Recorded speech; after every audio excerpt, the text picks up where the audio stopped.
All right, I'm going to go ahead and call this special meeting to order at 3:30 p.m. Madam Clerk, would you please call roll?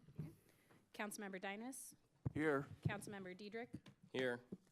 Councilmember Temple. Here. Acting Mayor Carwin. Here. Mayor Estrada is absent. Commissioner Knighton. Here. Commissioner Ramirez. Commissioner Thomas is absent. Vice Chair Holler. Here. And Chair Madrid. Here. All right, let's see. Councilman Temple, would you please lead us in the flag salute? Please stand, place your right hand over your heart, and begin. I pledge allegiance to the flag of the United States of America and to the republic for which it stands, one nation, under God, indivisible, with liberty and justice for all. Well done. All right, so today is an overview of the City of Menifee Land Use Financial Analysis. We have a presentation from our Economic Development Manager, Kayla Charters. Welcome to the podium. Thank you. Good afternoon, Acting Mayor, City Council, and Planning Commissioners. My name is Kayla Charters. I'm the Economic Development Manager for the City of Menifee. Do you want a cookie? I have some. Thank you so much for the offer. All right, so let me know if you run out. Thank you. I will be doing the introduction for this afternoon's special meeting, which is the land use analysis that we had done within partnership with Urban 3. So you're all very familiar with our strategic plan and the strategic initiative of Thriving Economy. One of the major components of our Thriving Economy initiative is encouraging smart growth. The analysis that you'll be introduced to this afternoon is going to go over some of the impacts that we have experienced on the way that we have developed, and then giving us some tools to guide smart growth into the future. The state of California has placed some required mandates on our local agencies that require cities to plan for affordable and attainable housing. However, we are going to be shifting that into an opportunity for our community. So as you know, the City of Menifee has grown very fast over the past decade and even before then, but most of the growth is single-family homes. While that's a very important component to our community, we are wanting to make sure that we are diversifying our housing product to allow for housing for all life stages, including our students, our young professionals, our seniors, as well as our families.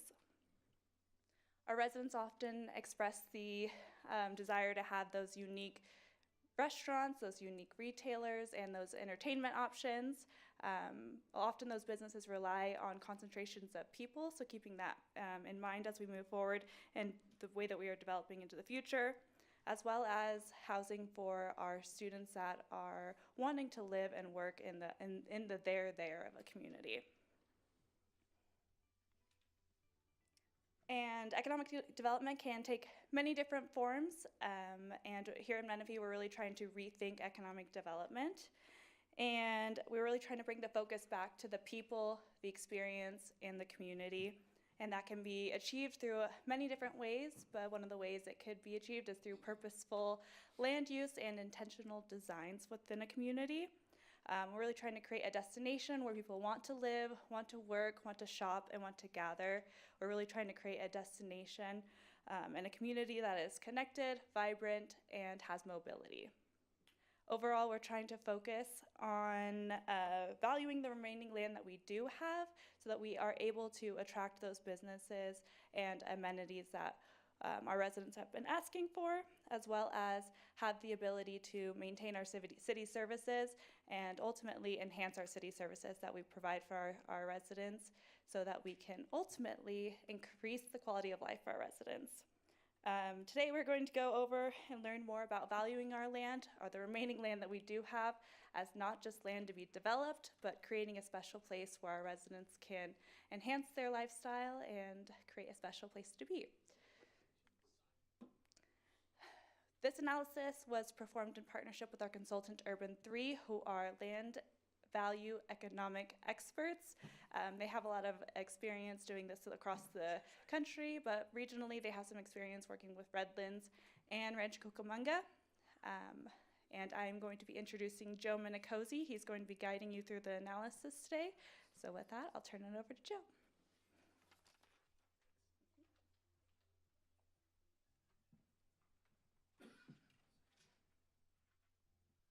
All right, I think I need to get this flipped over. Here we go. Mayors, councilors, commissioners, my name's Joe Menifee. Sorry. I'm from Asheville, North Carolina. Though I'm not originally from the South, I will say the word y'all a lot. It's a very efficient word.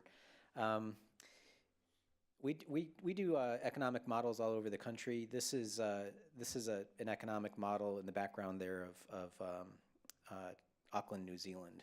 And I like to have that as my opening slide, and I'll just ask you all, can you guess where downtown Auckland is in this model?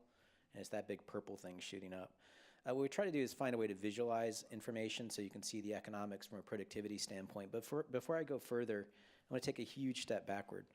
I've done a lot of different presentations in different communities, and it's sort of a little mind-blowing when I ask people, what are you going to be when you grow up?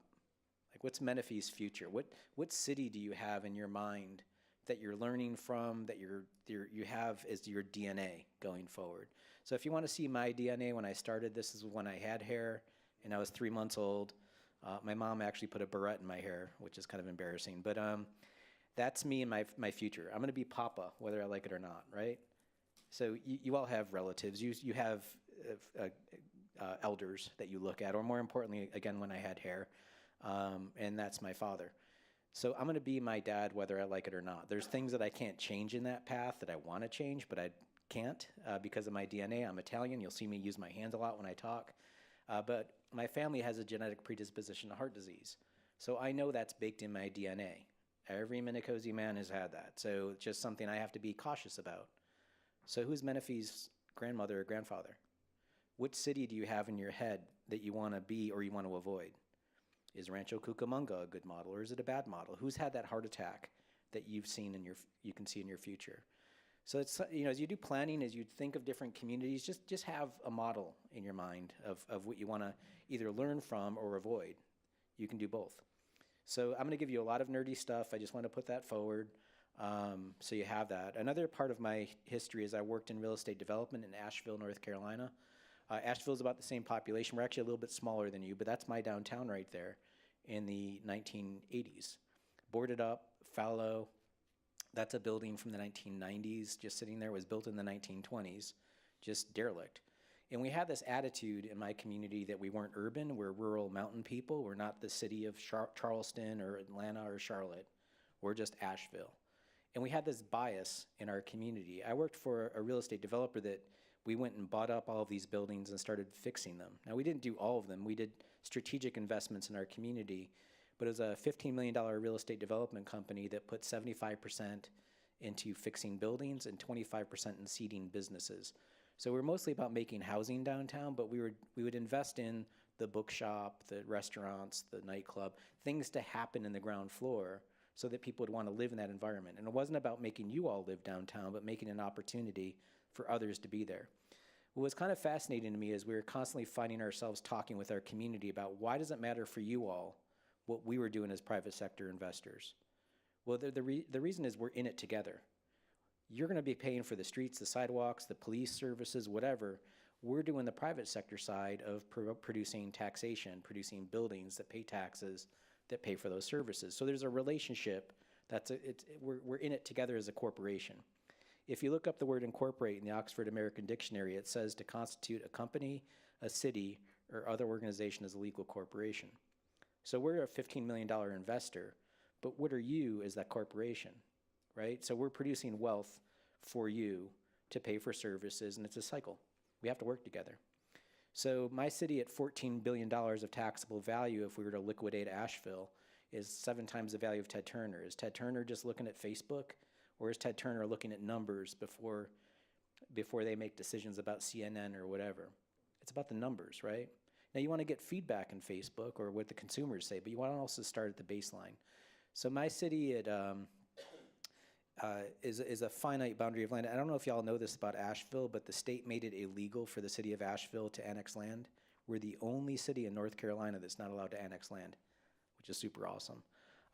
So those boundaries are basically all that we have. By the way, I love showing this in presentations because as a citizen of North Carolina, it infuriates me. So this helps me release that tension. Those acres are all we have, right? So that's it. We have a finite boundary of land that has to produce.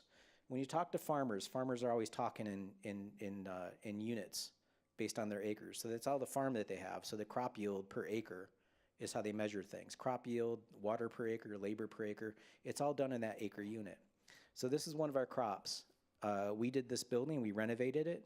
We put in ground floor retail, second floor office, and everything above that cornice line is residential. So 4 stories of residential. We wouldn't have done this project had it not been for the city. So the city stepped out there and did the streetscape. So thank you, city, for the garbage can, the bike rack, 2 benches, and a street tree. Awesome. That's your gift. Somebody actually accused us of being subsidized. They're like, you didn't pay for that. And I'm like, no, we didn't. But the whole world can walk on it. But whatever, fair enough. We didn't pay for it. We took the taxable value from $300,000 to $11 million. So that asset grew by 3,500%. Do y'all have a 401k plan that grows by 3,500%? Isn't that awesome? Now again, that's not us. That's us paying you money, paying you taxes. So go out and buy 3,500% more garbage cans. We don't care. And again, people have biases. They're like, well, Joe, that's cute. Great story. $11 million. This Walmart is $20 million. Okay, double the value if you just look at the surface of that. But realize it took 34 acres of my farm to make that Walmart versus our 0.2 acres. If you're just using the gross number, you're missing productivity, right? So per acre, we're producing 100 times more property taxes. Who would have thought that that building is that potent? Double the sales taxes. A furniture store, a beauty salon, and a tattoo shop produces double the sales taxes of the Walmart on a per square foot basis, right? Obviously more residents and more jobs. This isn't complex math that I'm doing here. I don't want you to be intimidated by this. This is 5th grade division, right? It's just take all the numbers and divide it by the land. The land is limited. You only have so much of it. So that's your basis. I'm not using complex financial theory here. It's 5th grade math. Now, we already do this when we talk about cars. Could you imagine if we were saying, if I came in this room tonight and I said my truck gets 650 miles per tank, right? You hear how weird that sounds when I say it. You're like, Joe, come on now. All tanks are different sizes. We never say miles per tank. We say miles per gallon. The numbers just changed. And we should all be driving BMW Asettas at 70 miles per gallon. Sorry to the Prius owners in the room. 1955 technology is more efficient. It's also way more dangerous. If you have a head-on collision in that thing, you're like stuck. I'm making a joke here. Like, this is stuff that we have as regular language. Just bring that into the real estate world. So when you look at, this is taking like about 60 cities and just kind of mashing them up into one chart. For every, let's see if I can get the cursor to work here. For every dollar of taxes somebody out in the county in single family is paying to the county, their brother and sister in the prime city is paying about 5 times that to the same county, right? We're all county taxpayers. This is the Walmart, that's the mall, that's a 2-story building, 3-story building, and 6-story building. So this is all under the high-rise threshold. And you can see as you start stacking stories, you start to stack your dollar bills. It gets more and more potent, particularly when you mix it and make it more dense. This is true in Driggs, Idaho, Durham, North Carolina, or Dallas. As you stack stories, it's more potent. It's that simple. Conversely, the opposite is true. The more I waste your land as a real estate developer, the less taxes I pay, period. It's that simple. So You know, when I first started doing this, people are just like, dude, why do you keep on having all these Walmart things in your show? This isn't to hate on Walmart. This is just to show you a box. It's a cheap box. That's it. Understand that in your community. I presented at the International Association of Assessing Officers. Do y'all hang out with tax assessors? Could you imagine 3,000 of them? It makes a planning conference feel like Burning Man. This was the squarest conference I've ever been to. But what was amazing is this guy got up at 8:30 in the morning and did this amazing presentation on how cheap Walmarts are. Let that wash over you for a second. One meeting, 3,000 assessors, he's getting all of his property tax bills lowered in one meeting. That's efficient, right? Don't hate the player, hate the game. So I'm watching this, I'm like, this is cool. But I used to work in government. My former government official was like, wait a minute. He's going into a room and saying, I'm going to pay as low taxes in your community as possible, and everybody was cool about it. And assessors don't care. It's like it's all about value. If it's low value, it's low value, period. So I went up to the microphone and I asked him, I said, Mr. Terrell, what's the useful life of one of your buildings? And he shot back. He's like, 15, 20 years, we depreciate the building as fast as possible, and then we'll build another building to depreciate it down again. We don't care about the buildings, they're throwaway. So that's it. This is your corporation. Is that what you want? Is a 15 to 20 year investment. That's like the life cycle of a cat. It's a joke. You can laugh. I'm a dog person. This is, it just, buildings have limited life cycles, certain buildings. That old JCPenney's department store that's now a mixed-use building doesn't have that life cycle. And it's okay. There's nothing wrong with a Walmart. Just make sure that you're penciling it out to understand that transaction. That's all. You're capturing some retail sales taxes, but you're not going to get much in property taxes, period. That's the way it works. So I would argue that people don't see it. One is because of how it's presented to us. Oftentimes it's like a spreadsheet and it's like a lot of different jargon and stuff like that. But how do you visualize this stuff? So one of the things that we take as a challenge is, how do I visualize your community the same way that I would visualize your brain if I was a doctor? So I can show you your brainstem activity in blue versus your creative thought process in green. If I can do a picture inside your head, what does your community look like? So this is my county, 400 square miles. Y'all can see Mount Mitchell Federal Park right here, non-taxable. So we just grade it out. Doesn't pay me taxes, I don't care about it, right there, non-taxable. I've got green as low value, so this area up here is Big Ivy. Big Ivy's a very low wealth part up in the mountains up Appalachia. So low value, green. Purple is high value. This big purple splotch right there, that's the Biltmore estate. That's America's largest house. That one property is worth $100 million for a house. Do y'all have a $100 million house? No. I know that because I saw your data. But when the Cecil family shows up at one of our council meetings, we all genuflect and thank them for their time. They're very valuable. But it's really not a fair way of looking at it, because it's a 180,000 square foot house sitting on 8,000 acres of land. It's the biggest gas tank, right? So rather than total value, here's value per acre. And let me just show it to you in 3D. Same information, different angle. Can y'all guess where downtown Asheville is? That's that big purple mountain shooting off the middle. You can also see our little cousin, a Black Mountain over here. This is 13,000 people. The tallest building in downtown Black Mountain is 3 stories tall. You can see them all popping up right here. So it's that density and that potency in stacking your dollar bills. You can see it in the model. And we made this model because of the biases in my community, just get them to understand that we're all in this together. What's good for downtown is great for the county, so let's work together, right? So we made this model. So coming to y'all, now obviously you're a different state. Different states have different tax systems. This is a chart we made of all the different states across the country, and California is kind of right in here. Blue is property taxes, gold is sales taxes, and dark purple or dark blue is sort of income or other sort of state transference.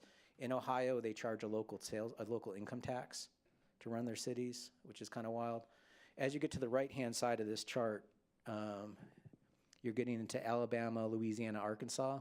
Those 3 states, they run pretty much all their community. When I say local communities, I'm saying city and county combined. They're pretty much running their communities off sales taxes. You generally don't want to follow Alabama anywhere when it comes to public policy. They're like, when a recession hits, nobody's buying a boat, nobody's buying a car, nobody's buying a TV, so all of a sudden you can't afford your city. So at least you have a stable base, even though it's got Prop 13 on it, of property tax. But anyway, that's where y'all are. So running your taxes, we make these kind of wikis so that we can understand it. This is the way North Carolina works. It's really simple. We have a couple of exemptions, disabled veteran, over the age of 65, but all below a certain income, and that's basically it. We're fairly limited. Commercial and residential are kind of the same market value. You all have homeowners exemptions, but you also have Prop 13, which is a cap on it, and you all know what that is. And you kind of started a trend that happened. A lot of states across the country modeled their tax system on Prop 13. The one that's the weirdest is Oregon. I don't know if y'all know this, but like when you sell your property, it gets ratcheted up to the new transaction. That doesn't happen in Oregon. They get to enjoy the previous exemption, which is kind of wild. In Florida, you can port your exemption somewhere else. So I can take my exemption from Riverside and show up in Menifee with my tax exemption, which is, they call it transfer, which is kind of wild. Everybody's got weird stuff. But anyway, this is yours. You've got a market value, so here's how the transaction happened. The house is $400,000, and then as it goes off into the future, it's gaining value, but you've sort of arrested it down to 2% each year. So it gets a little bump, but not much. So the longer you're in your house, the more it stays as arrested development. And then there's a transfer, somebody else buys it, new market gets set, and here's what happens. For taxpayers, this is intuitive. It feels good that I get my taxes kind of constricted. But what happens when you're running a city? Does the price of a police car or this podium or this computer, does it follow those same rules of value constriction? No. So the irony is you kind of have to grow or get people to change their houses in order to keep up with inflation. And that's counterintuitive to a lot of citizens, but that's the reality of what happens. You know, like the price of well, we all lived through this with inflation. The price of this computer didn't stay at 2%, you know, went up to 8% growth. So you don't have a separation. Like in Tennessee, commercial and residential are valued differently. You keep your values the same. You have a cap rate of 1%. So this is your total tax bill on 100,000 and 100,000. This is your tax dollar broken up. So for the citizen that lives in Menifee, when they put $1 into their taxes, 13 cents of that stays at the city. 16 cents goes into the special districts. 12 cents goes to Riverside, and 59 cents goes to the school district. This is kind of normal. There's places in Florida where double the millage rate goes to the county that goes to the city. And it's kind of fun. I'll ask them, I'm like, so do you get double the services out of the county? And the answer is no. But most people don't see their dollars this way. From your budget standpoint, on the left is your revenues. I'm not going to go into this in detail, but just show you that you've got three big buckets. Your license and permits, sales tax, and property tax are your big revenue streams. That's stuff we can put on a map. We can show you where it's coming from a productivity standpoint. By the way, this is a pie chart. And then we're nerds in our office, so we made you another chart. This is called a Sankey diagram. We just like the pictures because it shows how the money flows, and you can see it from a scale standpoint. I can't tell you how many budget documents I've opened up and they spit out a table. It's like, who wants to look at a table? Show me what it looks like. 65% of every audience are visual learners. Like, give it to us where we can see it. But yeah, basically your money flows into a general fund and then it distributes out to the right to your expenditures. So for your city, this is the county. Riverside County is just obscenely large. I know that on the West Coast, y'all are used to big counties, but this is a really big county to process. So we kind of sliced a piece off for the west side because it's sort of how you physically operate. So here's the piece. This is your total value. So think miles per tank, and you can see along the highway, you see these purple splotches because these are where all the big parcels are. So from total value, this is value per acre. You see the heat shift, and here it is in 3D. So you can see where downtown Riverside is popping up here. You can see downtown Temecula popping up here. And y'all are kind of flat, and you have a couple spikes popping up. You really don't have the clustering the way that most people do. Also, what's kind of nice here is you can see the effect of Prop 13, the heat coming off on these little low reds down here. But that's about the best that it's going to do. You know, from there forward, it stays arrested. Right? Or zooming into Menifee, you can kind of see it here. You know, I can, it's in a total naive way, I'm just some guy from North Carolina, but I can tell that's a new development. This is a new development because it's hotter. Then right there is an older neighborhood that is probably Prop 13'd at a certain level. Does that make sense? It gets arrested at a certain plateau. And that's just the reality of how you work from an economic standpoint for your citizens to understand this. See this as a big bar chart that's just spread on a map, right? Each parcel is its own pixie stick. The other thing we try to do is come up with a way to give you a ratio, like think of it as your body mass index or something like that. So from a body standpoint, your city is about 21,000 acres, 22,000 acres, but it's sitting in that Riverside bucket of 50,000 acres, right? So you're a shareholder inside a much larger corporation called Riverside, right? But y'all are still Riverside taxpayers. On the bottom is your value. So you're about 17 billion sitting inside a $281 billion bucket is your portfolio. That ratio of your physical footprint to your financial footprint is a 1 to 1.6. So you're not positive when if it were 1 to 1, you'd be neutral, right? So you're actually much more potent from a land use perspective. Or another way to think of it, the same numbers, different visual. The light blue pie chart is your physical footprint compared to the county in dark blue. And this is your valuation. So you're 4 to 6 or 1 to 1.6 from a productivity standpoint. Does that all make sense? This is a way to show your potency. We'll come back to that at the end when we talk about your downtown. This area has a lot of non-taxable in it. You have a lot of parks, a lot of open space. There's no magic number here, but this part of your county is 45% non-taxable. And when you get into your city, it's about 16% non-taxable, so let's kind of zoom in. My city is 32% non-taxable of Asheville. We have a university that sits in our city and also a lot of federal parks. There's not a magic number. It's just something we usually say, it's another measurable. You know, this isn't to say get rid of parks or get rid of the school system. It's like you need to have that somewhere. Okay. One of the reasons why I was at the assessors conference is some of the weird stuff that we see. This is one of my favorite examples.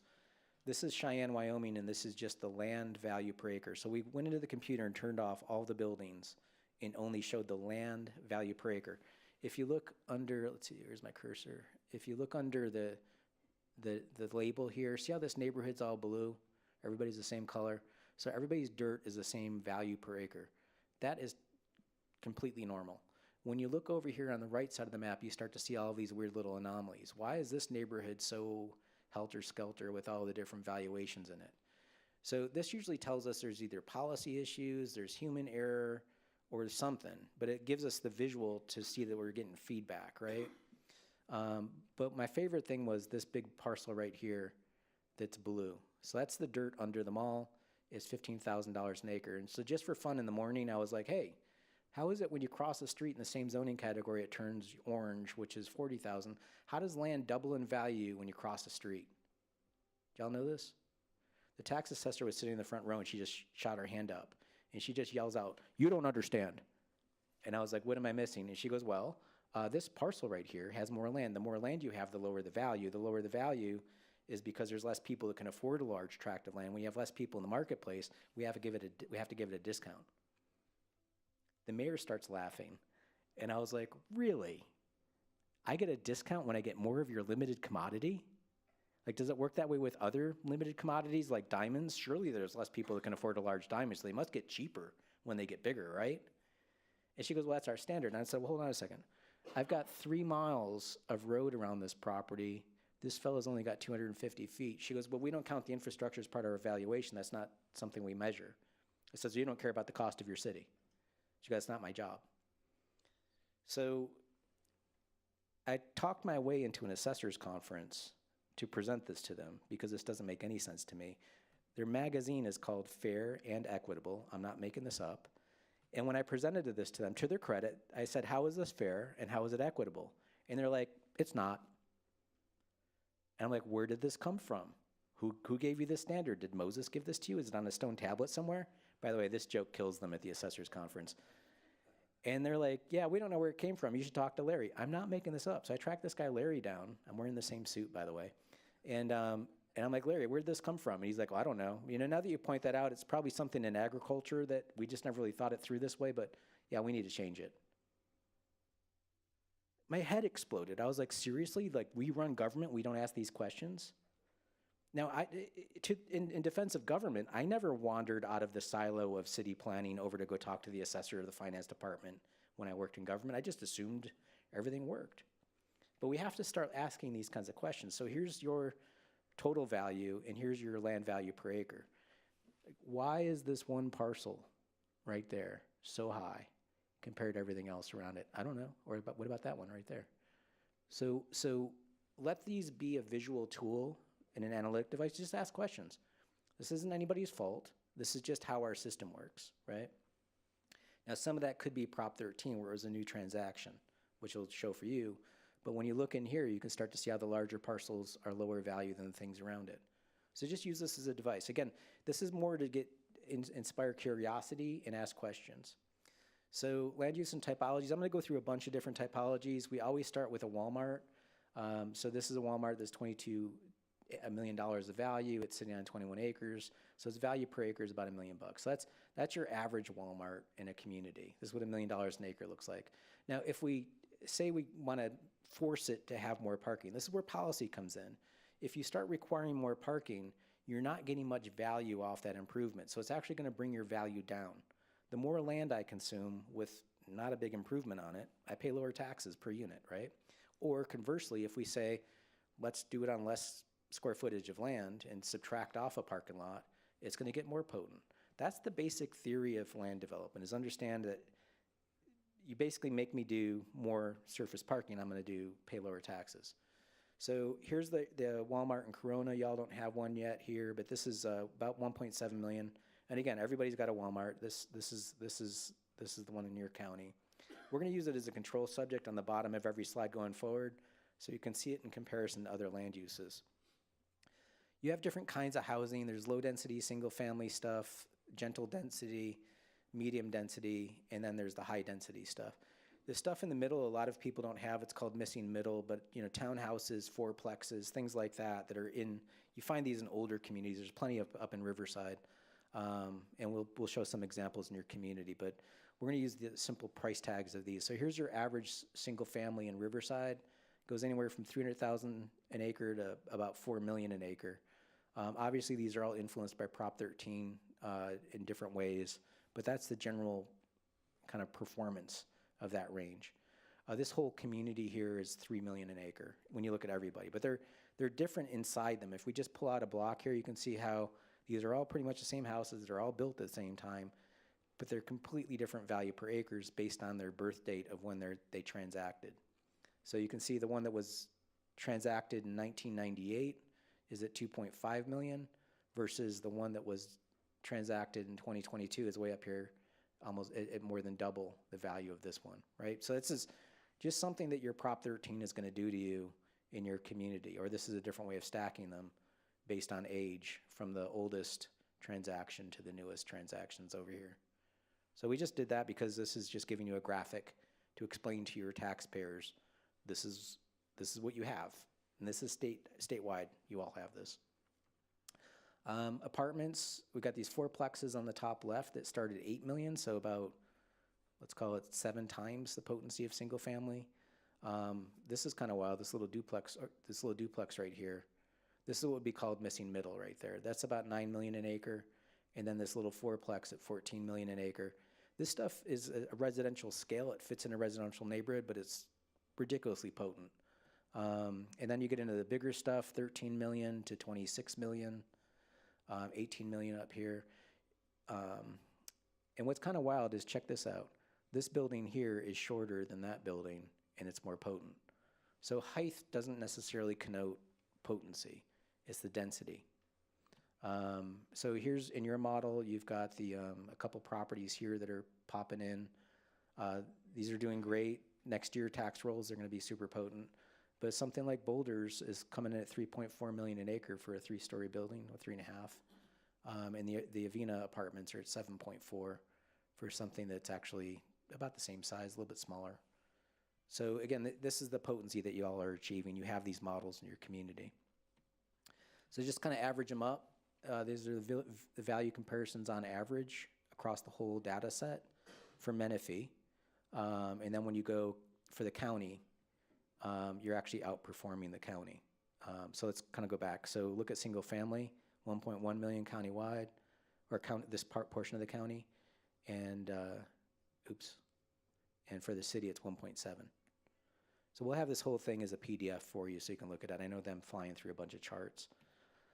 That's the residential, commercial, your boxes. Vaughn's is about $1 million an acre, which is less productive than the Walmart.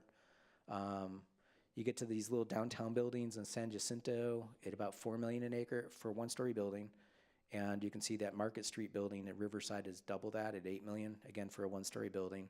So it's that density and potency on the land. And then you start to stack the stories and they kind of get crazy real fast. This is 26 million, 32 million, 39 million. So this is a two-story building and they're both 39.7 million for those two. So y'all don't have a Main Street yet, but this is an opportunity. You can start to build that again. Think of that, my family picture. Y'all are like 20-year-olds. You still have to get some bumps and bruises on you and get older. But you don't have that longevity to have that building type. You essentially you're a growing suburban environment. So if you did that Main Street, it would be about, based on what's in the county, about 5.6 million versus the big box at $1 million. So that's your opportunity going forward. This isn't to say don't do big boxes, just be mindful of what they are versus your opportunity for Main Street stuff. And also the commercial properties. This is kind of a fun little section. These two parcels were transacted in 2011, and these two were transacted in 2014 and 2022, respectively. You see the same Prop 13 effect in your commercial environment, where the new transactions are more potent. These are all basically the same parcels with a box of the parking lot. So this is the kind of the way that performs is as you get the more recent transactions, you get better. Okay, finally, in the building typologies, when you start to mix the uses is when you start to see it kick real hard. This is a crazy little building. Again, your land use codes, it was easy to find these. This is listed as a mixed use building because there's a little apartment right here, and this is a little commercial building. So that's about as dumb as a mixed use building as you can get, and it's pulling $4 million an acre, which is crazy. This one's 6 million, 12 million, 17 million. Again, 3-story building, so it's got commercial with residential above it. This building's 12.4 million an acre in Corona. And then if you look at the whole model as a side view, the biggest producer in your entire county is that building, 3-story building in Temecula. So and you can see how it's not heads and shoulders above everything else. It's like leaps and bounds above everything else. It's kind of wild. So that's newer stuff. When you look at your older stuff, this is also in Temecula. This little guy right here, been around since 1930, kicking it at 15.7 million an acre. We have to bear in mind these types of buildings weren't built with that pure financial model of I just want to invest as quick as possible and get out. These were people that built inside your community that were building with local money for the long haul. And this always hasn't been awesome. It's had its down years, but it's been able to come back. So think of those long-term architecture pieces that you want to have in your community that don't just turn into landfill, but they get recycled as different uses. And that's what you typically see with the Main Street environment. Like this building built in 1895, this always hasn't been the Raincross Pub. It's been other things, but now here it sits at 25 million an acre. And then this thing, this is kind of wild, the Cuban Cafe. And I don't know if y'all know this, it was built in 1776, according to its property card. So this building is as old as our United States, and there it sits at 14 million an acre. You can have buildings that have long life cycles on little footprints like this that are highly potent. You can learn from this in your community. Or this building, the YMCA, this used to be non-taxable, and here it is at 1.4 million because it's been recycled. Okay, so to compare a couple of buildings, we're gonna. This is sort of like a little fight contest here between the Cuban Cafe and the Main Street Metro. Those are the two different footprints at the same scale. You can see how small Cuban Cafe is, and it's 4.6 million. The other property is super valuable at 136 million, but it's also got a lot of land to it, so 11 acres on the right. So how many of the 0.3 acres does it take to catch up to the other one on the right? So you could fit 36 of them in that same 11 acres. On the right, you have 136 million. If you had the same acreage with the thing on the left, you'd have 166 million. You would actually have more money on the same space. Does that make sense? So as you think about growing forward, it's like think about that incremental growth in little buildings and how it adds up. It's going to be a little bit more complex to do, but this is the reward on the backside. Okay, just to recap all of those, I call this the Brady Bunch slide. This is everybody that you saw on average, residential across the top, commercial in the middle, mixed use on the bottom, and then low density, medium density, high density. You can see the numbers. As you get denser, you get more potent. Conversely, the opposite is true. As we have less density, it's less potent. And then this is kind of how it stacks up as a bar chart. Okay. I mentioned Temecula earlier. This is putting you side by side with Temecula. Y'all have about the same population. They have about half the acres that you do with the same population, so that means their density is higher than you. But when you look at it financially, their top of their model, their most high performing property is 51 million. Your best performer is 13 million an acre. And when you look at the total value, they're about, 6 billion more than you in potency on less space. So again, y'all are the board of directors managing this this $18 billion portfolio, and you have also with you your financial planners, if you will, as a planning commission. How do you deal with this thing going forward as a model? Zooming into the downtown, this is Countryside Market, side by side with downtown Temecula. Countryside Market is a lot bigger. It's a little bit more valuable, but for the value per acre is so much less potent, and obviously the peak of it is a lot less. And again, it's just a factor of density and design, and that's what you get. On the left, when you have low density and high parking lots, you get low value. So this is that same image in the model with the same data. So you can see how tall Temecula gets at the top end of their model, and the average value across the whole thing. And then going into their downtowns and seeing the same tiny little area there downtown compared to yours. But you can see how thick it is in their model. Does that make sense? Again, I'm showing you the same thing over and over again, but different ways of looking at it to help drive that point home of the potency. So as a ratio of downtown productivity, they're at a 1 to 4, y'all are at a 1 to 3.5 of physical footprint to financial footprint. Those are important numbers because right now your downtown is a 1 to 3.5. A typical downtown that we see is like a 1 to 6. Does that make sense? So I'll give you an example. So here's y'all. You're 1 to 3.5. This is Brevard, North Carolina. This is a little town of 8,000 people. When we did this model, the mayor's name was Mayor Jimmy, and Mayor Jimmy had a hardware store next to the city hall. This guy was a riot. When we did this model, he goes, well, I can tell where downtown is. I'm like, yeah, you can. But it's a dense little downtown. It's traditional downtown. It's like a 1 to 7. They're about 30 miles away from Asheville. This is Asheville. Now notice, we're the same population as you, we're 92,000. Our downtown's a 1 to 9. It was built in a different era. It was built in the 1920s when that was common sense to just build density, right? So what if y'all shot for 1 to 6? So here's your downtown, it's worth 200 million, or what would be your downtown is worth 200 million, Countryside Market. And if it were 1 to 6, that's what it would look like in your model, and it would be 300 million. This isn't to say y'all need to pick up from your house and go move downtown. It's just to say that that opportunity exists there for somebody. 30% of the marketplace would choose that product if it were there. It's not for everybody. But that's a pretty significant value bump that didn't happen in your community. We saw a similar experience in Rancho Cucamonga, and for a lot of communities in this part of Southern California, y'all just grew up in a different way than what you find in older communities. So that was a property tax, sales tax. By the way, sales tax is illegal to look at in North Carolina. I like to put that in the show. Thank you, California, for letting us see the information. It bothers me that I can't see it in North Carolina, so sorry, just humor me for a second. Here's your sales tax spread across your model. Here's the property tax floating on top of the sales tax, like cream on the top of your milk or your coffee. And then here's the levy revenues kind of stacked up. So you can see different, different neighborhoods are more potent than what's right next to that, and a lot of that's going to be what's coming out of the levies and fees and where these districts are. But we wanted to make this model so you could see it all stacked up and what's going on. This is the side view. So think of it like looking like a side view, like a side view bar chart.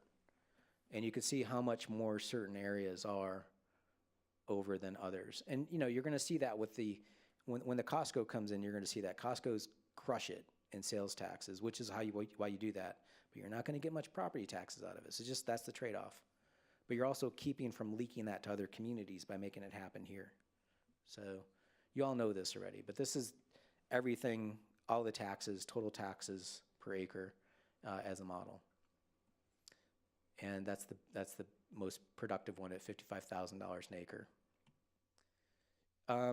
Because we don't work in California where we've had places, because y'all don't have a downtown yet, so we wanted to just show you what that looks like. This is Redding. So here's Redding's, this is actually all of Shasta County, but you can see there's the property taxes and the sales taxes, and there's downtown Redding up there at the top. That's your opportunity. And again, downtown Redding it's kind of robust, but it's really not that big. It's like there's a lot of smaller buildings make up most of it, but it's killing it at about $288,000 an acre of tax sales and property tax production versus versus the Redding Shopping Center at $99,000. So even in their suburban versus urban, Jurupa Valley, we've done some work there. It's hard to call that Main Street, but it is. That's their Main Street. It's this little old building. And so it barely shows up as a footprint, but it's really killing it and their base year is kind of the same between the big box development and this little building, but look at the taxes per acre on the bottom. And finally, the last example I want to show is Durango, Colorado.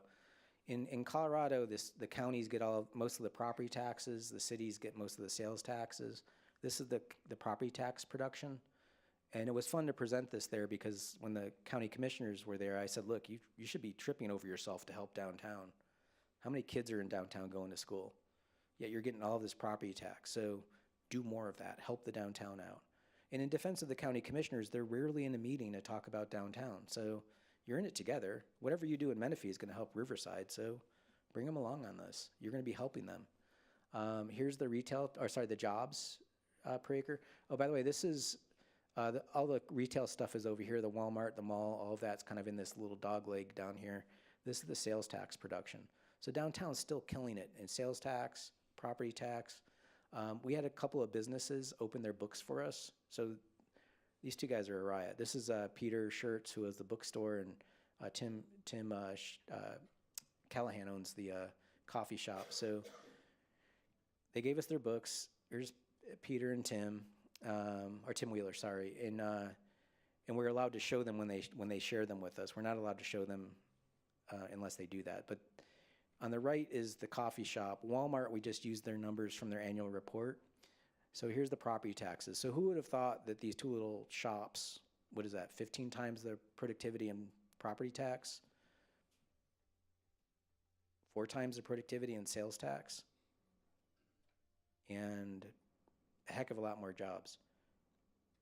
Stack things up side by side and do the math on this stuff. And I also understand the reason why they shared their books is because they're also part of the local business chamber. It's a kind of a little downtown organization. And what they wanted to show here was not only that they were performing, but then the next question, which is on the blue side or the red side, who's paying their retail sector employee more per hour? The blue side or the red side? It's going to be the blue side. It's not going to be huge, but it's going to be a quarter or a nickel more an hour because they hire people in the community that they know, one of their friends' kids or something like that. So they're not going to stiff the kid. But then the next economic question, who's hiring the local attorney, the local accountant, the local ad executive, the blue side or the red side? And again, this isn't to shame Walmart. It's just to understand what kind of business that is. It makes sense for Walmart to have one accountant in New York and one attorney in Bentonville, Arkansas, and call it a day. These little businesses can't do that. They're dependent on other people in the community. So think about that in how you go forward. Here's the total productivity. So that's all the revenue side. We didn't do this cost side for y'all, but we've done cost models in other communities. I wanted to show you Springfield because Springfield's a sales tax community. But also, this is their local billionaire, this guy, Jack Stack. He wrote a great book called The Great Game of Business. I highly recommend it. But this also works for government, too. A government, let's just change business for government. A government should be run like an aquarium where everybody can see what's going on, what's going in, what's moving around, and what's coming out. Y'all know this. Like, you want your budget to be transparent. You want your citizens to know what's going on. So here it is. This is their revenue model. It's basically mostly sales tax, a little bit of property tax on it. They actually have two downtowns. They have the old original downtown called Commercial Street, and then they moved the train tracks in the early 1900s, and they built a second downtown here. Both of those two downtowns, and Springfield, Missouri is no, like, metropolis. It's just an average middle American city. But they're the world headquarters of the Bass Pro Shops, and there it is. They're crushing that, but that's what they are. The other thing about costs, and for the folks on council, you see this when you get your annual budget. You'll see your assets in your depreciation schedule. Personally, I have a pretty big beef with that. In my business, my computer's an asset. Oops, what happened there? My van is an asset, and my office is an asset, right? I can sell y'all my computer, my van, and my office. Can Menifee sell its roads to Riverside? No.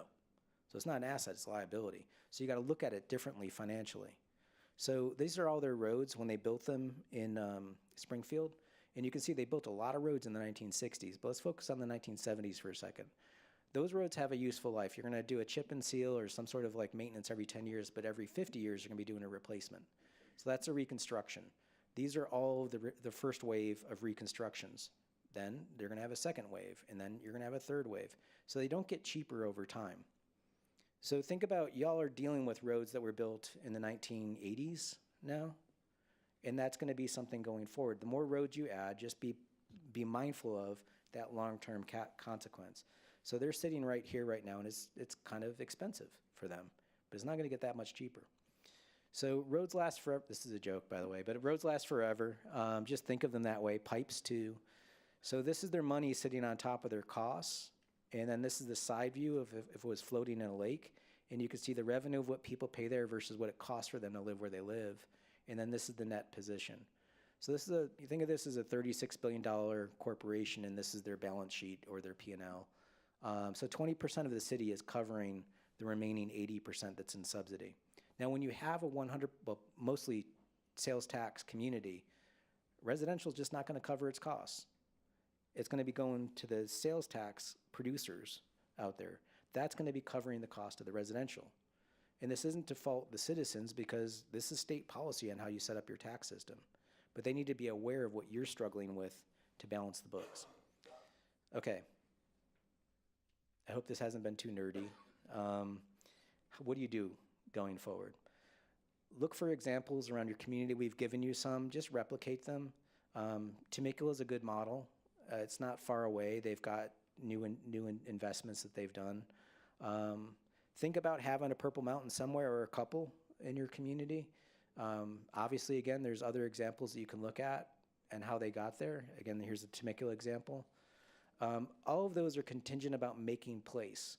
The urban environments, the downtown Reading is because it's walkable. It's a different animal. It's a park once strategy. You park in one place and you go around to different things. It's not a parking space at each individual business. That's the suburban model. So think about that.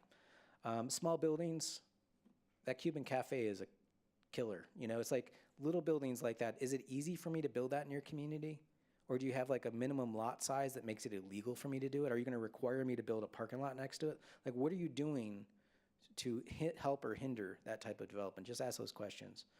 And also, we call this geo-accounting. Like, put your numbers on a map so you can see it. This is all spatial, right? So I mentioned this earlier.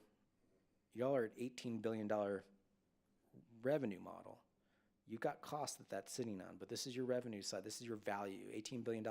You can, I'm not going to recommend this, but you could sell the city and buy the Dodgers. You could buy like what, for $18 billion, you could buy 3 Dodgers almost. I'm joking.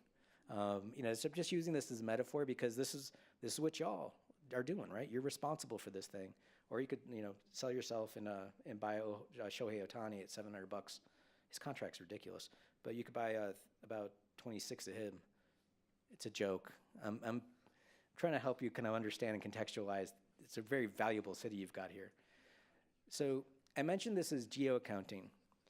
Our job in this isn't to tell you what to do or to put numbers on a map, kind of the way that your accountant does things, right? Your accountant doesn't care if you buy a boat, right? Your accountant cares if you can afford a boat. So do the math on this stuff. We put the numbers on a map. Don't worry about as you go forward. Not everything has to be positive. You can have some negatives. That's cool. But just make sure you're balancing forward in a positive way. And think about that model. Find that model, good and bad, going forward of where you're going to go in the future. And thanks for letting us do some math. Thanks. That was a lot to process. I know that. I can start with some frequently asked questions if you want, or if you all have questions. Well, yeah, this is the part where the council and the commission get to ask questions. So does anyone have questions on the presentation? None. Okay, I'll go first. We recently had a workshop on placemaking, trying to find an identity for Menifee. What kind of city are we? You asked that, what city are you trying to be? What city are you not trying to be? That was part of that. And a lot of this discussion overlaps that. So we struggle with people wanting to have a very rural identity. And whenever we've got a hotel going up right now that's 4 stories, and people were very upset about it because of the size. They're worried about us turning into Irvine is kind of the one that we get the most. So the question becomes, we see these value drivers that you're talking about in downtown. What nobody's able to help us with is the how. Because we're not turning this stuff away. If the Truax building wanted to build in the middle of Menifee and be $50 million an acre, great, we'll take it. But how do we attract that? And I don't know if your model tells us that that's what we should be looking at. I think everyone up here kind of sees that. Yeah. So, I mean, telling us we need a downtown, everybody on Facebook and Nextdoor and Instagram is telling us the same thing. We got that. So is there a path to that? Well, okay, if I heard this right, so, there's also people want to be rural, right? It's kind of a weird duality to hold in your head. Well, it's a transitional population. The people who moved here over the past 20 years moved here because it's a remote foothill mountain town. Yeah. But now that we're a city moving into the future, we have to shed that identity and become something that those people don't want. So the new people who move in will move into that that community. Well, also there's a certain reality to where you're in. It's like, I want to be 6 foot tall and have a full head of hair. I would love to have your hair. I can't. Like, it doesn't happen, right? I'm not going to be that. And it'd be very that you're carrying that aren't going to disappear. There's a certain reality to what you have built and what its revenue streams are that are certainly arrested at a certain point. So you have to change and you have to grow. There's also not a drawbridge that you can pull up to stop people from moving here. So that's a reality of your economic condition. On the flip side, let's talk Asheville for a second, right? So Asheville, the pictures you were showing us before your company came in and revitalized, I don't know any company that would look at that and go, I can't wait till they get that building refurbished. We're all in on Asheville with a population of 92,000 and a decrepit downtown. So how do we get people excited about this vision for the future? What does that look like? Yeah, there are developers that you could reach out to.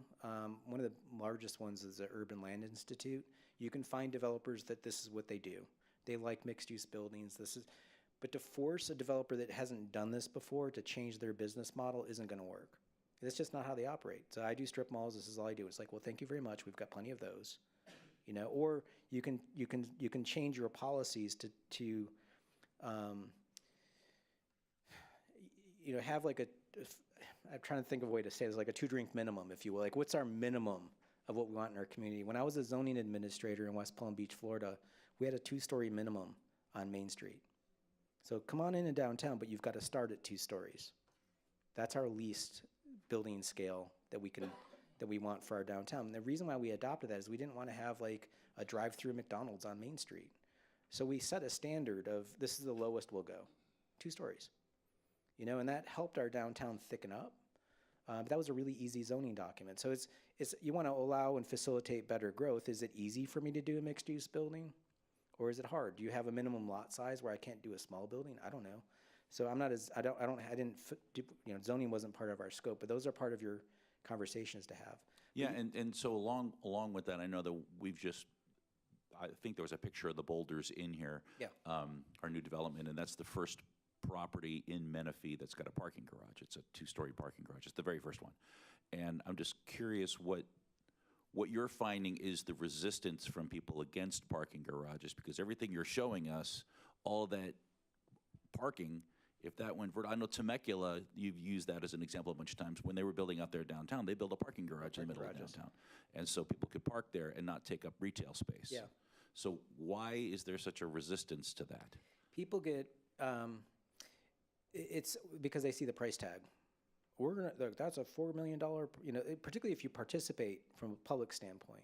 So if we were to approach you as a developer and work with you, and we'll build you the parking garage, but it'll be a public asset. You get the revenues off it, whatever, we'll just stick buildings around it and on it. We actually did that in Asheville. We built it was like a loft hotel and housing, kind of wrapped around a parking garage. And we built the parking garage, gave it to the city. The city did a bond on that project, and I remember do you mind if I show it to you? I can show it to you. Love it. Came all the way from North Carolina. I wouldn't want to leave without showing us all your pictures. I got too many of them, but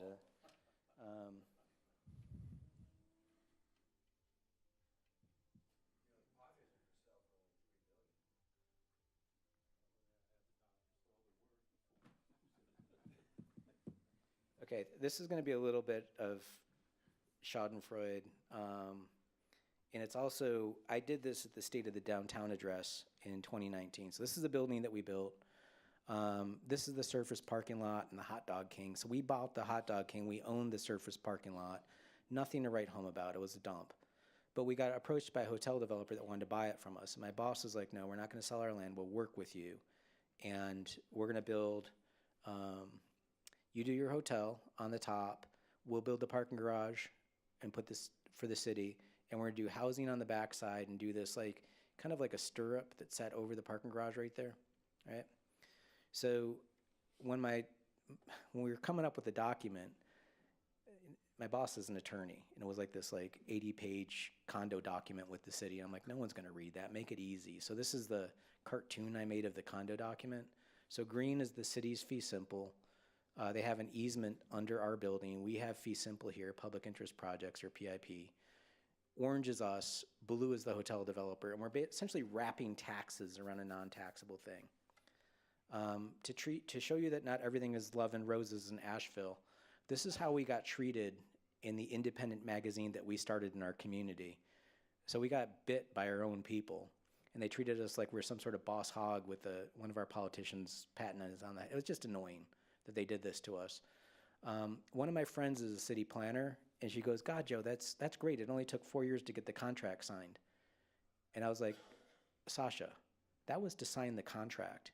There's your downtown master plan with a mixed-use public parking garage on our personal property. Here it is in the transportation plan. We didn't need to do this. We're following your plans. Do you know how many human beings my wife and I can produce in 4 years? 5. We could make 5 people.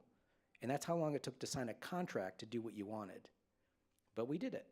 So here it is, partially built in 2019. Here's the taxes it paid in 2008.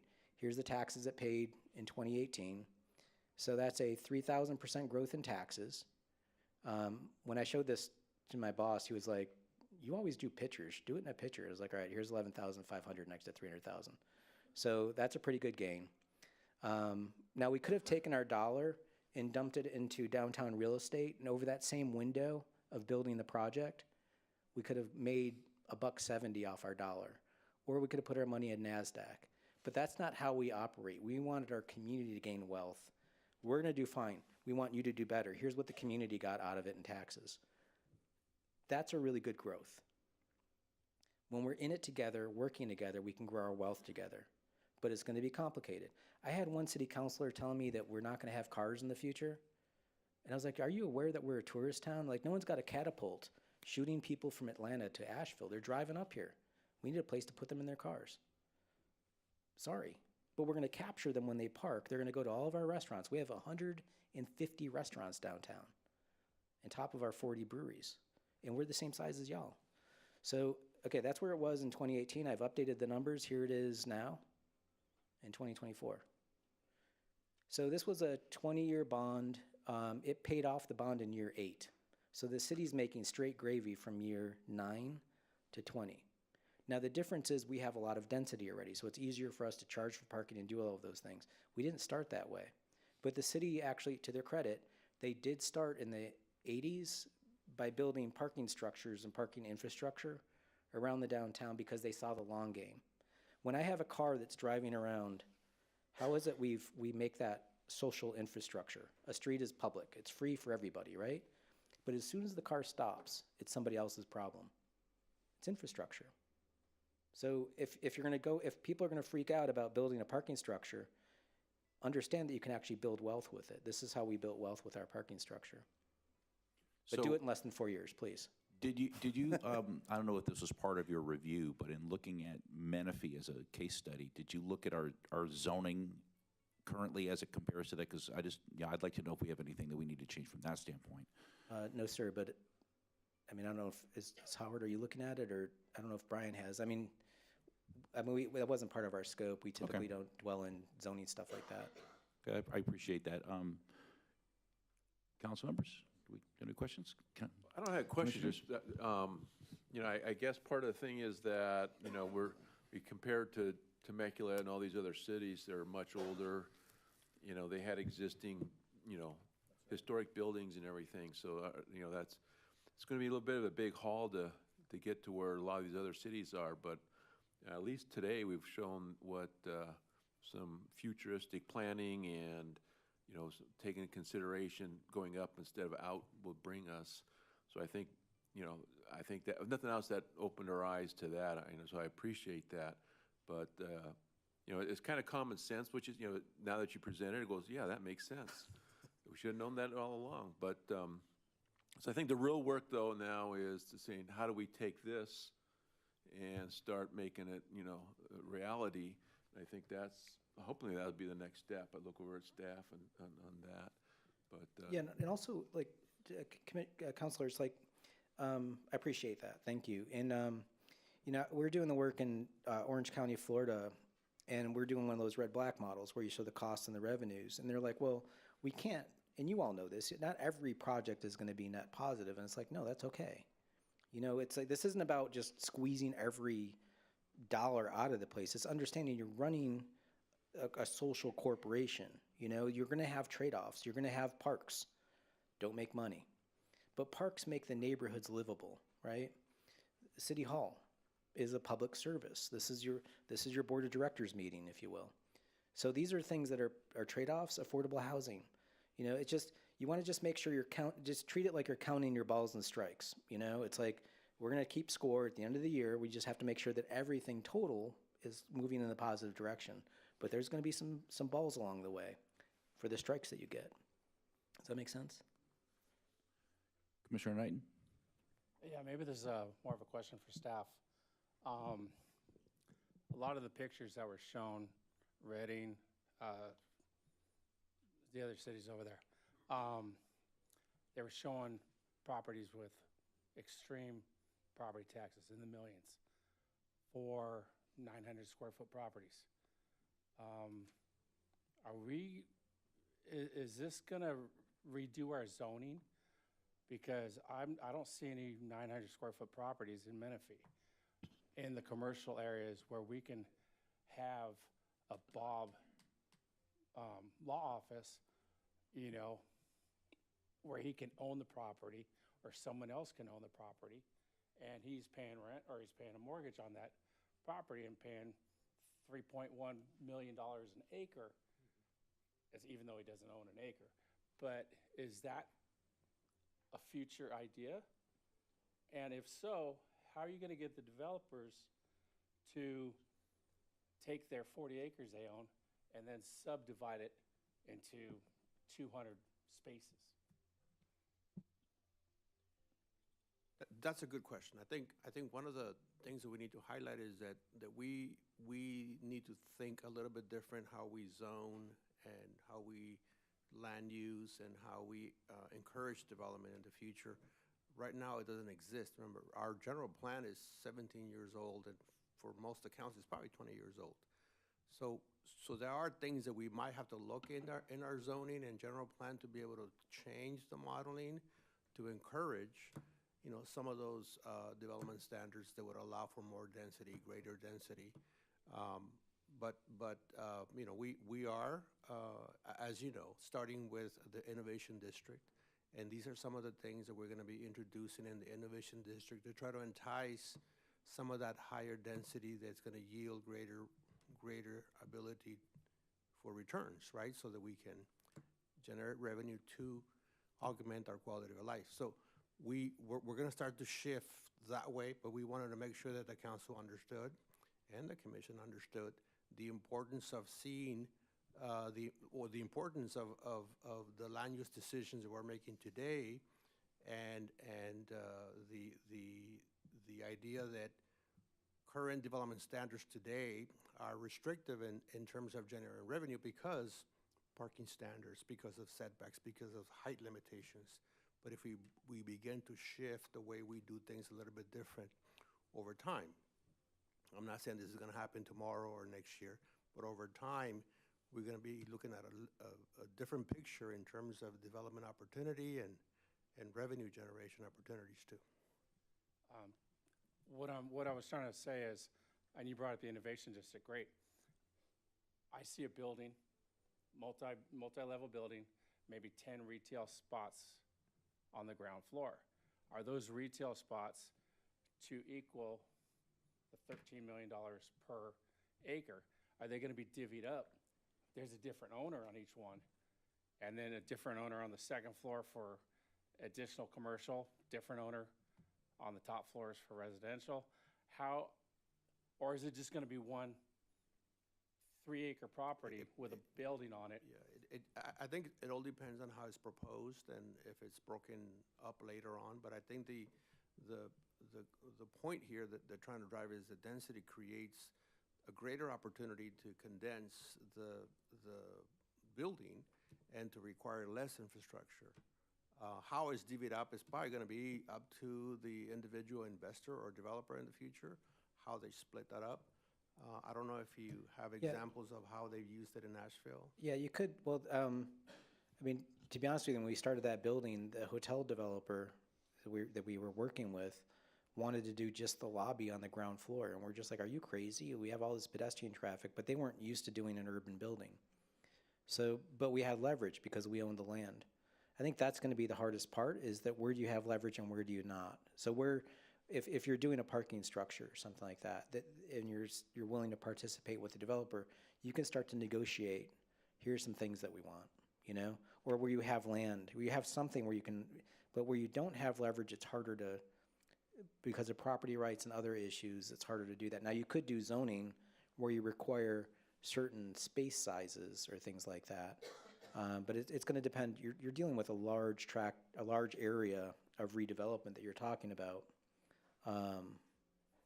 It's going to require some nuances, but you're headed in the right direction with your question. Does that make sense? I mean, because that building in Temecula, the $51 million per acre, and with the property taxes, that doesn't meet any of our current guidelines. There's no parking on that property. Yeah. There's no setbacks. So you can change those rules, right? yeah, so we're going to have, that's going to be that's going to need to be changed at some point. Just to, I think, clarify and add to that is the issue with Menifee. We don't have a lot of second-generation building or dilapidated buildings that we can repurpose, right? So the idea is, how do we encourage new development to take that form?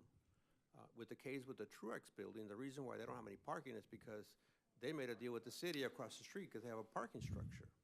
And so they made accommodations, and that partnership that you talked about, Developer City, where it worked out, right? So now that building is the highest. Yep. Yeah. Well, also don't worry so much about I mean, that mixed-use building that we did with ground floor retail, second floor office, and upper stories residential, that was a JCPenney's department store back in the 1920s with some other department store that JCPenney's bought. But that was a department store. But architecturally, it had the ability to have a second life, right? So now it's a mixed-use building. In the future, who knows? But you want to get the form right. You want to get the how it meets the street right. And then there are some details, but generally speaking, you want to get the vision started, you know, so that you can communicate, this is our grandparent, this is what we're looking for, right? So I think that's probably the key, is start with the bigger vision, particularly for the Planning Commission, and then you can start to work your way down into the details. But I wouldn't fret about getting every detail right, because you want to make sure that the buildings are long-term buildings that could have second and third and fourth generations, and not just become landfill after their first use. Vice Chair Holler, did you have a comment? And then who's next? Did somebody press to speak? Because the planning commissioners' names aren't coming up, so I just want to make sure I know who it is. Thank you. Thank you, Mr. Mayor. So it was fascinating to hear the presentation. It wasn't necessarily surprising to hear that you have very high values for relatively small footprints with mixed use or higher density. I think that there are a lot of tools that the city has. I see our planning director in the back of the room. There's a lot of tools that the city has that we could utilize in getting us to that point. You talked about smaller lots. I think that's certainly a piece. But I think we just, if we're looking at a discrete area, we need to make it cheaper to build inside that box than outside that box. So we provide certain incentives, some of which might be in lieu parking fees that could go to help fund parking structures. That's just one example, but I think there's a lot of things that we can explore to help us get from here to there. That's different than the model that we see.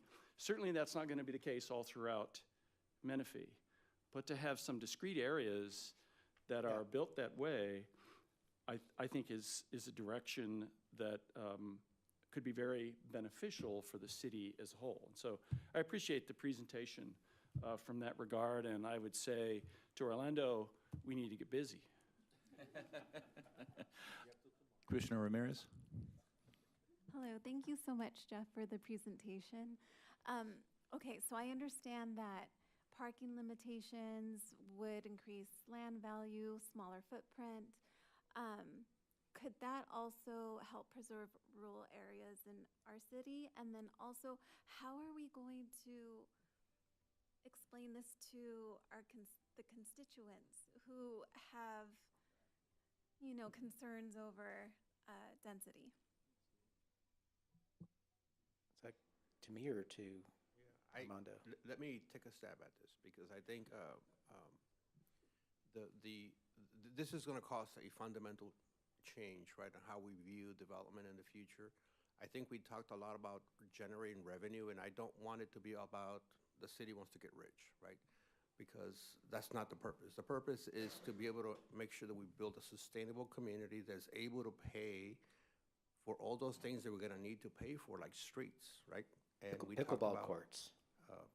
the types of quality of life requirements that everybody expects, right? We want greener parks. We want more cops on the street. We want more firefighters, and all those things that come with quality of life. And the only way to be able to build a sustainable community that can afford those things is to view land use decisions with that in mind. You know, we have to be able to review and approve projects that are going to be high yielding for us in the future, right? So hopefully we can begin to embark on community meetings to make sure that we illustrate to the community the importance of density when it comes to development.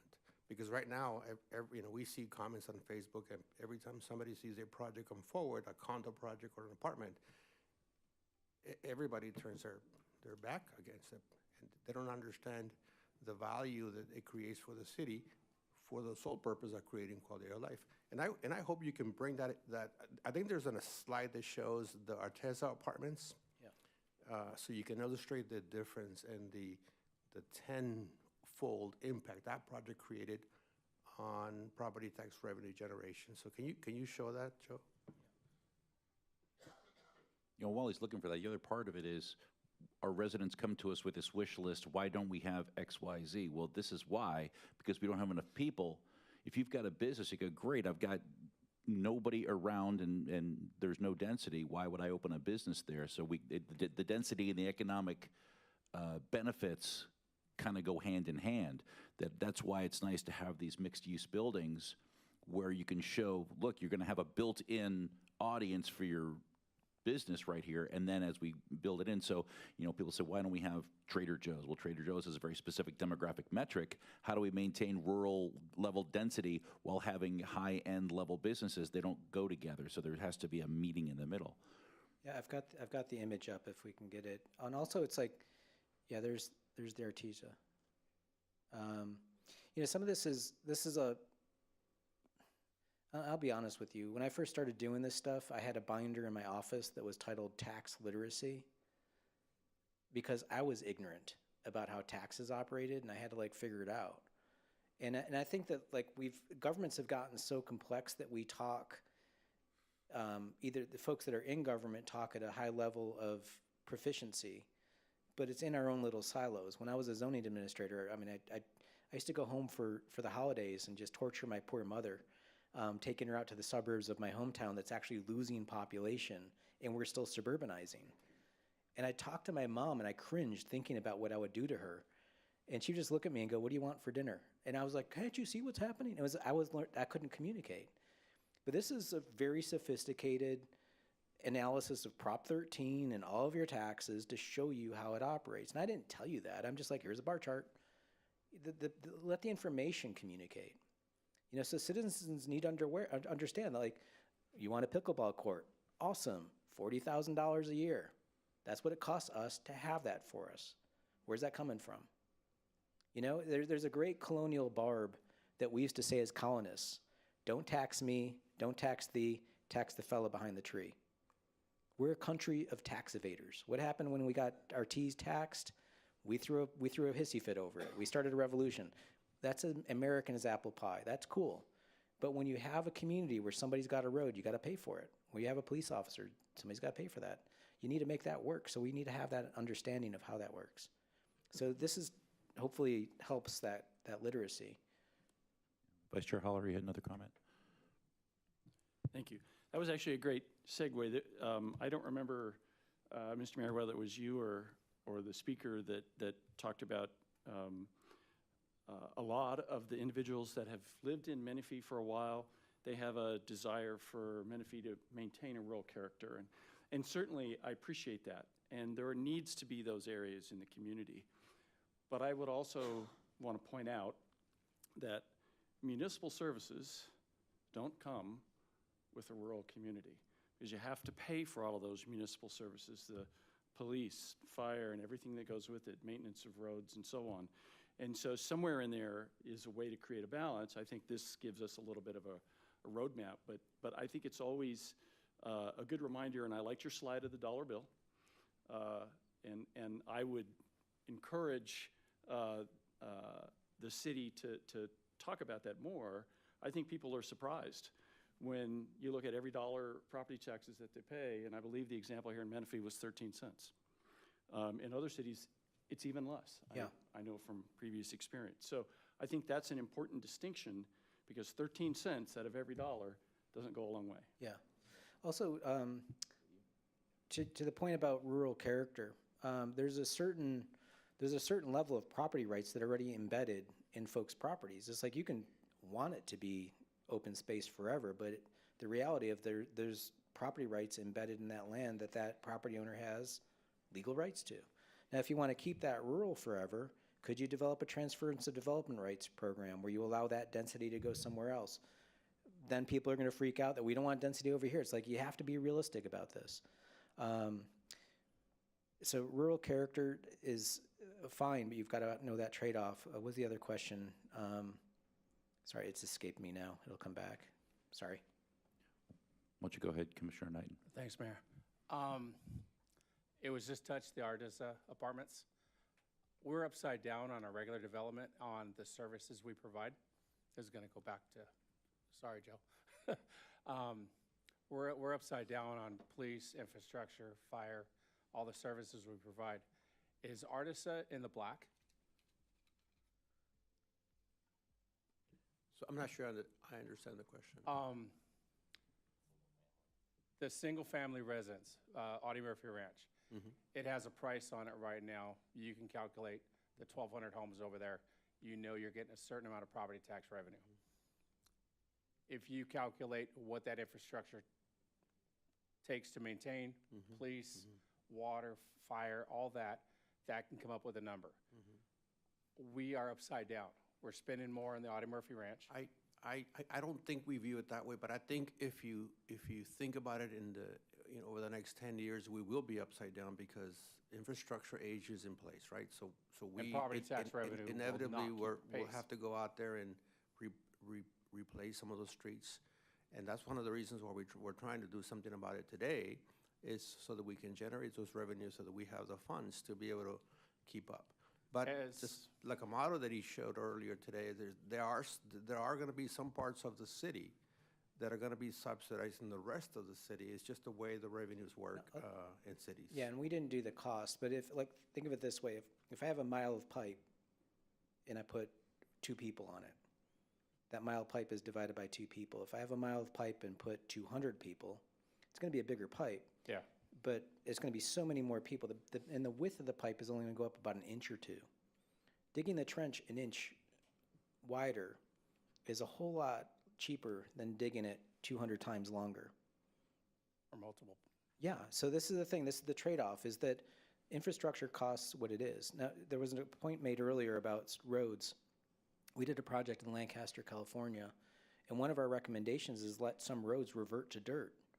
We're like, you just have too many roads, and you've got this one standard for all of your roads.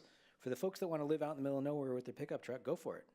It's like that. You're not going to get a full-service design road out there. We're not paying for it. We can't afford it. They can't afford all the roads that they have. So this is I think it was like 75% of their roads they could afford. So this is the reality that a lot of cities are in, that you have to start thinking creatively about. You're not the only people in this position. Well, what I was trying to get at was, we have, if we have a certain amount of money that we're losing because we got to service an area, when we get projects in front of the commission, do we need to look at those a little bit finer? Because single-family homes cost more than high-density residential or apartments, things like that. If that could just be a little extra piece of tooling that we can use to see if this project really, Yeah. I mean, we're kind of hindered, but we can look and see if this is even, if it makes sense Yeah. financially wise for the city to pick up this extra money. Or at that point, we start looking for concessions. Yeah. Assistant City Manager Jones, you're in the queue. So I think to answer your question on like Old Town Temecula, there's less parking provided in Old Town Temecula than in the Countryside Marketplace across the way. But in Old Town Temecula, you park once and you go around that 3 or 4 or 5 block area, right? In our Countryside Marketplace, you might eat at one restaurant, get in your car, drive over to Target, and then drive over to Lowe's, and then drive over to Home Goods, right? And so that Countryside Marketplace might have 7 parking spaces for everybody that wants to come there, right? Because you can, each of the businesses are individually parked rather than shared parked. But in Old Town Temecula, what they're doing there is it's a very walkable, small block area where our shopping center isn't as walkable or connected, and so it's unique that way. I worked in another city where they wanted to revitalize their city and create more life there, and they took away their parking standard, and all of a sudden restaurants and bars and nightlife started popping up in places that used to sell stamps or coins or rocks and gems. And all of a sudden, the value and the number of people coming down there changed, right? I did work up in the Reading area, and they did a lot of public-private partnerships to help that downtown. And over the last 10 or 15 years, they've been doing a lot of revitalization in turning parking lots into buildings again. In Old Town Temecula, that Bernie Truax building that he was showing is a 4-story building. It looks like a 3-story building when you're on the ground, but there's actually a 4-story, which is his headquarters office up there. That's a relatively new building that looks old. But the reason why they built that with no parking, it's a 100% lot coverage and it's 4 stories high, is because the parking is provided in the structure across the way.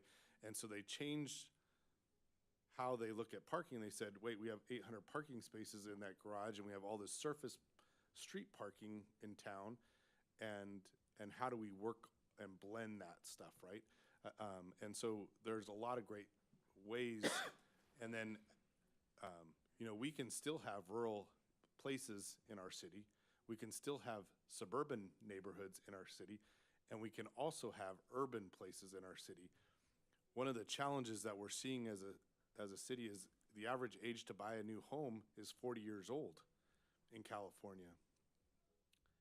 And so how are we getting the younger people to move into our city that is going to be our next generation of workforce, and the young families coming into our communities? And so we want to look at how do we create places where everybody has an opportunity to thrive in our city, and live in our city and play in our city and recreate in our city. And how do we create those places where people can prosper, right? So that people in our suburban neighborhoods can come over to the urban place when they want to, but they don't have to live in it, right? But there's a lot of people that want to live on top of or adjacent to a really cool urban place, and it doesn't exist here right now. And so we don't have those individuals in our workforce or in our community right now. And so how do we build a full service city for everybody that wants to be here? And we can do that in different areas of our community, right? And create that walkable, bikeable. We see a lot of people riding electric bikes now, right? How do we help, if they want to go over to the urban area, can they just ride their bike over there because it's in close proximity and we built a trail or something like that? Who's in the queue? Is that? All right, go ahead.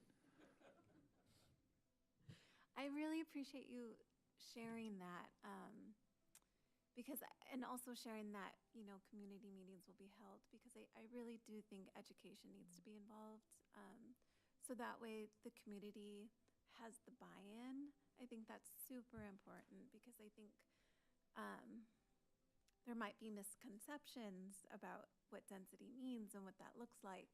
And so I really do think that education is really important with regard to that.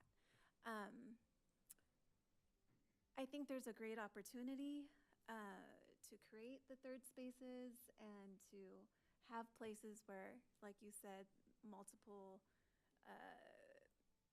ideas of community can coexist. I think there's a great opportunity near the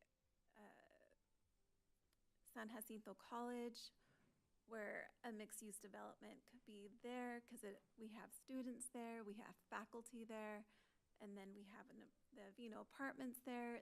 There's tremendous opportunity in that area. So I think we need to figure out a way how to, again, educate our constituencies. Great comments. I don't see anybody else in the queue. Last call. Chair Madrid? Yeah. Joe, I appreciate your presentation, especially to inform us about, we don't really think about things like that.